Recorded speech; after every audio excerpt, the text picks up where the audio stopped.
Hello दोस्तों, स्वागत है आपका स्लीपी क्लासेस में। और डिस्टर्ब्ड येट अगेन, डिस्टर्ब क्या हुआ है वो देखते हैं।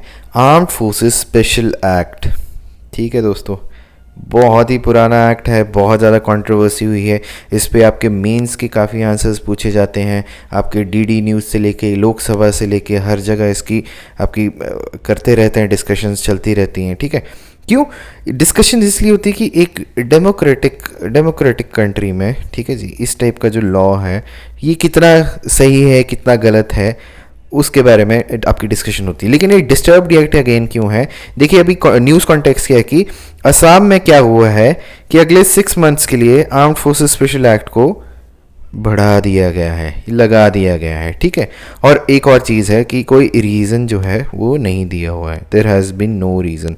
अच्छा, लगाना कौन से सेक्शन में दिया हुआ है? सेक्शन 3 जो है, ठीक है जी, आपका जो आर्म्ड फोर्सेस स्पेशल एक्ट है, स्पेशल पावर एक्ट है, उसके अंतर्गत इसको किया गया है। तो इसके बारे में थोड़ा जानते हैं, आपको थोड़ा पता होना चाहिए कि क्या चीज़ है, कैसे हुआ है, सब कुछ वो आगे से देखते हैं। ठीक है, अब देखिए, असम गवर्नमेंट ने आफ्सा जो है अगले 6 महीने के लिए एक्सटेंड कर दिया हुआ है।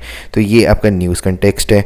ठीक है, अब देखते हैं हिस्ट्री क्या है। हिस्ट्री में क्या है, देखिए 15 अगस्त 1942 को क्या था, ब्रिटिश ने armed forces special power ordinance जो है क्विट इंडिया मूवमेंट के लिए किया हुआ था। 1954 में क्या हुआ था कि देखिए, नागा डिस्ट्रिक्ट जो असम है वहाँ पे क्या है, armed forces special power act को किया गया है। 1958 की बात है, ठीक है जी, 54 की बात है। ठीक है, तो ये यहाँ पे हुई। फिर 64 में क्या हुआ था, आपका अल्फ़ा जो है, ठीक है, यूनाइटेड नेशन लिबरेशन फ्रंट जो है, ये मिलिटेंट ग्रुप जो है आपका मणिपुर में एक्टिव हुआ था। तो वहाँ पे फिर आपको यहाँ पे आर्म्ड फोर्सेस स्पेशल एफ्सपा लगाया गया। फिर त्रिपुरा में 1947 में आपको पता है कि बंगाली माइग्रेंट्स जो बांग्लादेश से आ रहे थे, फिर सिचुएशन 1967 तक वर्स होती गई। फिर 1970 में फिर से आपका जो है एफ्सपा लगाया गया। फिर 1997 में फिर से लगाया गया। ठीक है, फिर 1990 में क्या हुआ था, लार्ज स्केल वायलेंस हो गई थी, उल्फा ने ही असम में करी थी। ठीक है जी, तो फिर सारे स्टेट को क्या है, डिस्टर्ब्ड एरिया कह दिया गया था एफ्सपा के अंतर्गत, और असम और मणिपुर में फिर से लगाया गया था। अच्छा, एफ्सपा जो है नॉर्थ ईस्ट में नहीं है, ठीक है ना, आपका नॉर्थ में भी है। आपका देखिए पंजाब और चंडीगढ़ में भी आपका जो है स्पेशल पावर एक्ट लगाया गया था। ठीक है जी, कब? 1983। आपको पता है 84 में काफ़ी ज़्यादा दंगे और राइट्स हुए थे, तब आपका काफ़ी ज़्यादा मिलिटेंसी रही थी। ठीक है, और अब गोल्डन टेम्पल का भी ऑपरेशन ब्लू स्टार भी है। ठीक है, आप अगर आपको लगता है तो आप उसके बारे में थोड़ा पढ़ भी सकते हैं। फिर सितंबर 1990 में क्या है, पार्लियामेंट ने armed forces Jammu and Kashmir special power act को पास किया था। ठीक है जी, जो कि 5 जुलाई 1990 से वहाँ पे स्टार्ट हो गया था। फिर उसके बाद इंसर्जेंसी जो हुई थी काफ़ी सेपरेटिस्ट, लेफ्टिस्ट और ट्राइबल रेबल्स की अरुणाचल प्रदेश में हुई थी। तो ये देखिए, आप हिस्ट्री देखेंगे तो कितना ज़्यादा है कि आपके बहुत जगह लगा हुआ है। नॉर्थ ईस्ट में लगा है, आपका JNK में लगा है, चंडीगढ़ पंजाब में लगा है। ठीक है, तो ये रहता ही है। ठीक है, आर्म्ड फोर्सेस स्पेशल एक्ट आपका लगता ही रहता है।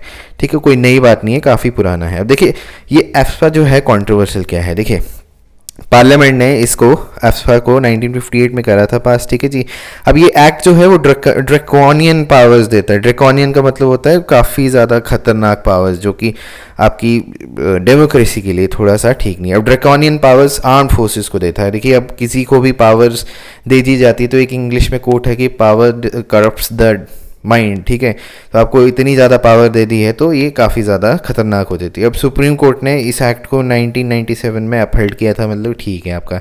और आपका 2004 में क्या था, एक 5 मेंबर कमेटी हुई थी, किसकी जी? जस्टिस BP जीवन रेड्डी जी के, जिन्होंने कहा था कि एफ्सपा को रिपील किया जाना चाहिए। तो आपके कई बार क्वेश्चन से ये आपकी जो कमेटी है, इसके जो जस्टिस है उनके बारे में पूछ ले जाते हैं।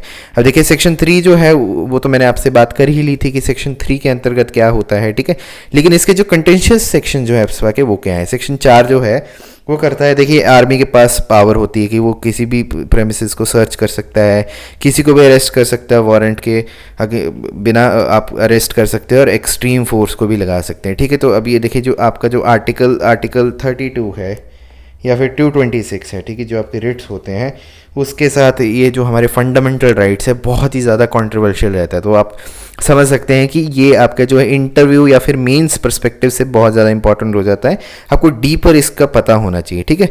सेक्शन 6 जो है वो स्टिपुलेट करता है कि अरेस्टेड पर्सन जो है उनकी जो प्रॉपर्टी उसको भी सीज किया जा सकता है और पुलिस को भी उसको दिया जा सकता है। और सेक्शन 7 जो है वो क्या करता है, वो करता है protection for army man acting in good faith in official capacity, ठीक है जी, मतलब कि आर्मी मैन को प्रोटेक्शन मिलेगी, ठीक है।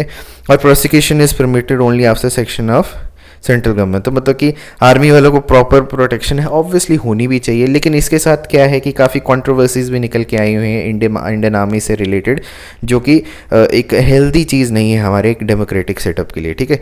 अब ये देखिए वुमेन ऑन मिशन है हमारे जी, ठीक है। ये आप कमेंट सेक्शन में मुझे बताइए कि इनका क्या है, कितने टाइम से है। वैसे तो मैं अभी पूरा बता ही दूंगा। इनको आयरन लेडी ऑफ मणिपुर भी कहते हैं। ये है हमारे आयरन शर्मिला जी जो मैराथन हंगर स्ट्राइक कर रहे थे, ठीक है, एफस्पा के अगेंस्ट। और क्या है कि ये 42 ईयर ओल्ड जो है ये कहती हैं कि ये प्रिजनर ऑफ कंसाइंस है, मतलब कि अपनी अंतरात्मा की जो है एक गुलाम है, ठीक है जी। और मतलब एमनेस्टी इंटरनेशनल ने इनको ये आपका उपाधि दी हुई है, ठीक है जी। और इन्होंने काफ़ी टाइम से मतलब कि फास्टिंग पे हैं, ठीक है। और ये क्या शर्मिला जो है एक पोएट भी है और इनको काफ़ी बार अटेम्प्टेड सुसाइड के लिए भी अरेस्ट किया गया है, ठीक है। और ये special ward of government of hospital में थे और कुछ टाइम पहले ही ये मतलब बाहर भी आ गए थे, ठीक है। और इनको मतलब क्या है लोकसभा के लिए टिकट भी ऑफर करी थी आम आदमी पार्टी ने, लेकिन इन्होंने मना कर दिया था। और इन्होंने कहा था कि क्या कोट किया था कि I love my life, I also want to live as others but only after this draconian law is remove. तो ये काफ़ी टाइम से मतलब आप जो है रिपील करने के लिए बोल रहे हैं, ठीक है जी, हमारे आयरन शर्मिला जी, ठीक है। तो इसी के साथ ये आपका थोड़ा सा आर्म्ड फोर्सेस स्पेशल एक्ट के साथ साथ आपको न्यूज़ कंटेक्स्ट भी मिल गया है, तो और आपको पता भी चल गया कि ये क्या चीज़ होती है। इसी के साथ मैं चाहता हूँ कि आपका दिन बहुत ही शुभ मंगल और अच्छा हो।